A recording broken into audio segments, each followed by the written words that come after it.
오늘의 사연 시작하겠습니다. 안녕하세요. 저는 올해 30대 중후반으로 접어드는 남자입니다. 벌써 몇 년 전 일이긴 한데요. 이 일이 있던 뒤로 저는 처제를 만날 때마다 그때의 일이 떠올라서 처제를 어떻게 대해야 하나 혼란스러운데, 이제 아직 20대 중반인 처제는 저보다 훨씬 더 정신이 어른스러운 건지 아무 일도 없었던 것처럼 저를 대하는 걸 보면 여러 가지 감정이 교차합니다. 지금처럼 한파가 몰려오는 겨울이 아닌 그 당시 뜨거웠던 여름날의 이야기를 한번 해보겠습니다. 우리 처제는 객관적으로 봤을 때도 엄청 예쁩니다. 대학에서 무용 전공을 해서 그런지 괜히 걷는 모습도 사뿐사뿐하고 경쾌하지요. 손동작 하나하나까지 고급스럽고 예술적인 기운이 느껴집니다. 제가 아내와 결혼하기 전에 처제를 처음 소개받은 날에 처제가 너무 예뻐서 아내를 옆에 두고도 처제에게서 시선을 떼어놓을 수 없었습니다.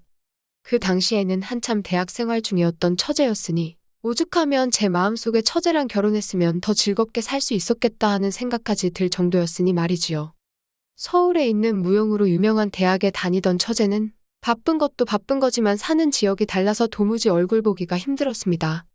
결혼 후에 처제를 다시 만나게 된 건 아내가 임신 후 5개월 차에 접어들었을 때쯤이었습니다. 아내는 아이가 생기면서 다니던 직장을 그만두었거든요. 그런데 그게 아내한테는 큰 충격이었는지 우울증처럼 다가오기 시작한 겁니다. 대학 공부 힘들게 해서 겨우 취직을 했는데 이제 내 인생은 애엄마로 끝이 나겠다. 전업주부가 내 인생 마지막 커리어가 되겠다 하면서 기운을 도무지 차리질 못하고 있었어요. 아내의 기운을 달래주려고 이것저것 시도해보았지만 도무지 어떤 걸 해줘야 할지 감이 안 잡히더라고요. 그러다 갑자기 서울에서 혼자 지내고 있던 처제가 생각났습니다. 두 사람이 나이 차이는 많이 나지만 서로 정신적으로 의지도 많이 하고 공유하는 것도 많았고 하니 분명 처제라면 저에게 좋은 해결책을 제시해주지 않을까 하는 생각이 들었지요. 그 와중에도 아내 모르게 깜짝 이벤트로 준비하면 아내가 더 감동을 하지 않겠나 하는 생각을 해서 처제에게 몰래 연락을 해서 처제를 만나게 되었습니다. 대뜸 형부가 만나자고 하니 처제는 불편했을 텐데 이게 다 언니를 위한 일이라고 생각하니 마음씨 고운 처제는 흔쾌히 알겠다고 말하고 저에게 도움을 주기로 했습니다. 얼굴 예쁜 만큼 마음씨도 고운 처제였습니다. 바로 차 끌고 서울로 향했지요. 처제의 학교에 도착해서 처제를 마중 나가기 위해 무용 실습실을 학교에 있는 학생들에게 물어물어 도착하게 되었습니다. 커다란 통유리창을 통해 무용실 안에서 사뿐사뿐 스텝을 밟고 있는 처제를 보았습니다. 제가 약속한 시간보다 조금 더 빨리 도착해서 처제는 아직도 연습에 한참이었지요. 열중한 처제의 모습은 그냥 보았을 때보다도 훨씬 더 아름답더군요. 연습실 안에 처제만 혼자 있던 게 아니라 다른 사람들도 많았지만 유독 우리 처제 주변에만 빛이 나는 듯 싶었습니다. 다른 사람들에 비해 키가 조금 작은 편이었지만 비율이 좋아서 그런지 그 긴 팔과 다리를 쭉쭉 뻗으면 정말 한 마리의 백조가 호수 위에 뛰어노는 듯한 기분이 들었습니다. 연습이 다 끝나고 스트레칭으로 몸을 푸는 모습은 더욱 더 인상 깊었습니다. 저는 요즘 배가 나오기 시작해서 허리를 숙이면 손이 바닥에 닿을까 말까 하는데 처제는 무슨 폴더폰 마냥 몸이 이리 접혔다 저리 접혔다 하더라고요. 그중에서도 처제의 열중한 표정과 그 모습은 정말 아름답다 못해 경외스럽기까지 했습니다. 무용실 앞에서 처제를 기다리고 있는데 처제가 형부하고 밝은 목소리로 부르며 저를 눈치채고 다가오더라고요. 방금까지 연습을 한다고 머리를 뒤로 동그랗게 말아 올려 했는데 이마에 송송 나 있는 잔머리까지 그림으로 그려놓은 것 같이 예쁘더라고요. 그런데 저도 모르게 제 인생에서 여자친구를 처음 만나러 나온 그 시절의 저처럼 해실되는 표정을 숨길 수가 없었습니다. 그때가 초여름이라서 저녁 시간이 되면 살짝 쌀쌀한 날이 있었는데 처제는 추위를 대비한 건지 살짝 두께감이 있는 가디건을 입고 있었는데 그 두께감이 있는 옷으로도 처제의 가녀림을 숨길 수가 없었습니다. 마치 세게 끌어안으면 바스라질 것만 같던 처제. 아무튼 연습을 마치고 나온 처제와 저는 근처에 있는 커피숍으로 자리를 옮겼습니다. 처제가 제 연락을 받고 아내가 좋아할 만한 걸 이것저것 생각해왔다며 잔뜩 무언가를 적어온 노트를 꺼내더군요. 이건 어떨까? 저건 어떨까? 여기가 좋겠다. 저기가 좋겠다. 우리 사이가 처제와 형부 사이라는 걸 모르는 사람이 보았으면 영락없이 데이트할 것을 정하는 연인의 모습으로 보였을 겁니다. 하지만 두 사람이 머리를 맞대고 고민을 해도 전부 다 이미 제가 아내의 기분을 풀어주고자 시도해봤던 일이었습니다. 아내가 좋아하는 음식도 멀리까지 가서 직접 공수해봐 왔었고, 직접 요리를 해준 적도 있습니다. 기분 전환하자고 쇼핑을 가면 불러오는 배 때문에 자기가 아줌마가 다 되었다며 오히려 더 스트레스를 받아 하고는 했지요. 그렇게 좋아하던 쇼핑도 저 모양인데 마땅히 다른 뾰족한 수가 보이지 않았습니다. 이런저런 이야기 나누다 시간이 좀 흐르니 처제도 그렇고 저도 그렇고 서로 배가 고파오기 시작했습니다. 더 이야기한다고 별수도 나오지 않을 것 같고 해서 일단 밥이라도 먹자고 하고 자리를 옮겼습니다. 식사로 뭘 먹는 게 좋을까 하다가 근처에 보이던 중국집으로 자리를 옮겼지요. 처제는 중국집에 가서도 얼마나 여성스러운지.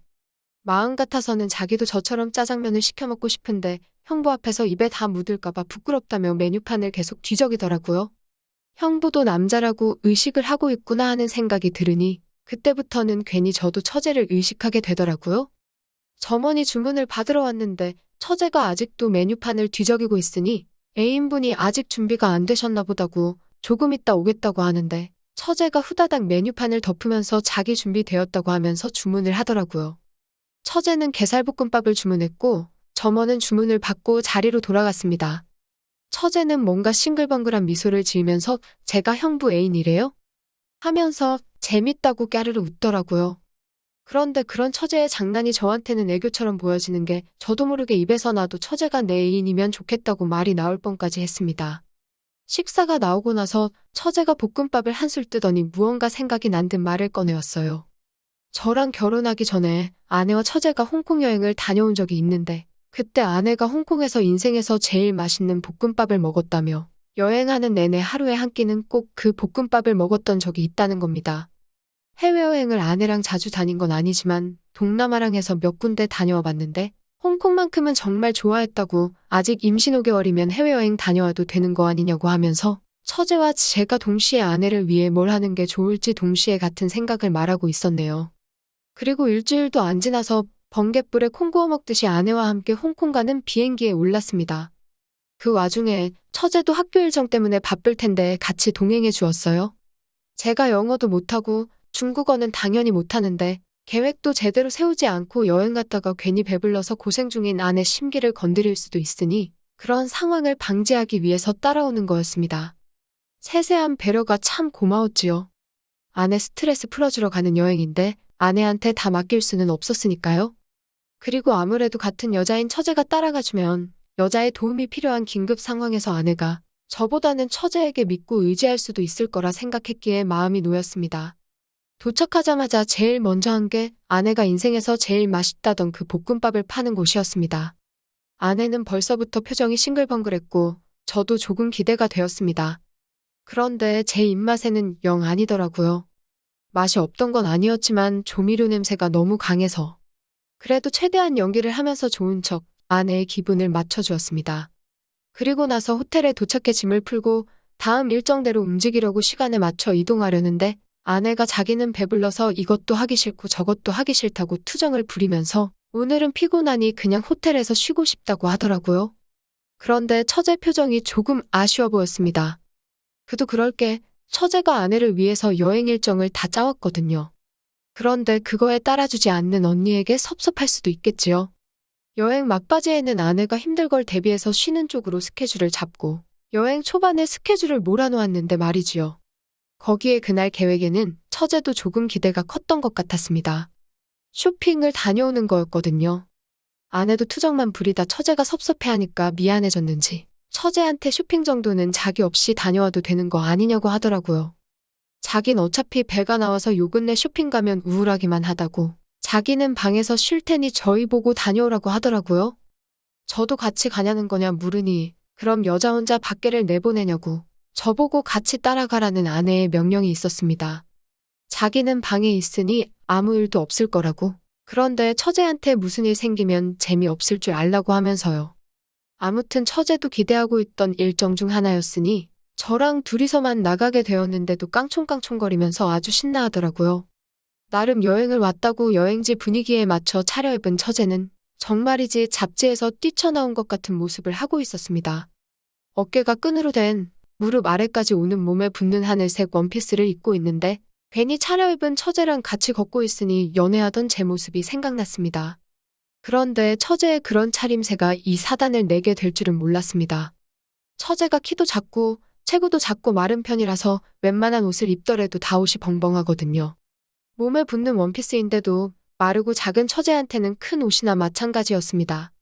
처제가 대중교통편을 확인한다고 핸드폰 검색으로 정신이 없는 동안에 옆에 서 있는 처제를 위에서 아래로 내려다봤는데 보여선 안 되게 보이는 겁니다. 그런데 딜레마에 빠지게 된 게 이걸 말을 해줘야 하나 말아야 하나 싶더라고요. 말해주면 제가 봤다는 걸 알려주는 거나 다름이 없고 안 봤다고 말하면 저 말고도 다른 사람이 볼 수도 있겠다는 생각이 들어서 결국 말을 못했습니다. 지하철을 타게 되었는데 앉을 자리가 있긴 했는데 처제를 앉게 만들면 그건 그거대로 지하철에 탄 다른 사람들에게 전부 보여주는 건 아닌가 싶어서 처제를 설득해서 서서 가게 되었습니다. 차라리 제가 몸으로 가려주면 적어도 다른 사람은 우리 처제를 못 보지 않겠나 하는 생각이었지요. 물론 저도 자꾸만 눈이 가긴 했지만 다른 놈들 보는 것보단 내가 보는 게 낫다는 생각이었습니다. 그러면서도 문득 이런 처제한테 애인이 생기면 정말 그 애인은 복받은 놈이기도 하겠지만 나한테는 반 죽은 목숨이다 이런 생각이 들었습니다.